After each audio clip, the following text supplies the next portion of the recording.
Hello বন্ধুরা, star জলসার নতুন ধারাবাহিক লক্ষ্মী ঝাঁপি সামনে এলো। ধারাবাহিকের নতুন প্রোমো।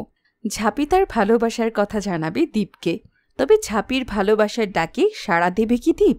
হ্যাঁ বন্ধুরা, ঝাঁপি আজ দীপকে তার মনের কথা জানাবে বলে ঠিক করেছে। ওদিকে দীপও অপেক্ষা করছে তার জীবনের স্পেশাল মানুষের জন্য। আর ঠিক সেই মুহূর্তেই সেখানে চলে আসে ঝাঁপি এবং সে তার দীপদাকে জানায় সে 5 বছর ধরে তার জন্য অপেক্ষা করে আছে। তার নামেই সে শিবরাত্রি করে। ঝাঁপি তার দীপদার কাছ থেকে জানতে চায় সেও তার জন্য অপেক্ষা করছে কিনা। আর তখনই দেখা যায় দীপ ঝাঁপির থেকে মুখ ফিরিয়ে নেয়। তবে কি ঝাঁপি ভুল মানুষকে ভালোবেসেছে? বন্ধুরা, জানতে হলে দেখতে থাকো ধারাবাহিক লক্ষ্মী ঝাঁপি। আর নতুন নতুন ভিডিও পেতে অবশ্যই সাবস্ক্রাইব করো আমাদের চ্যানেলটি। ধন্যবাদ।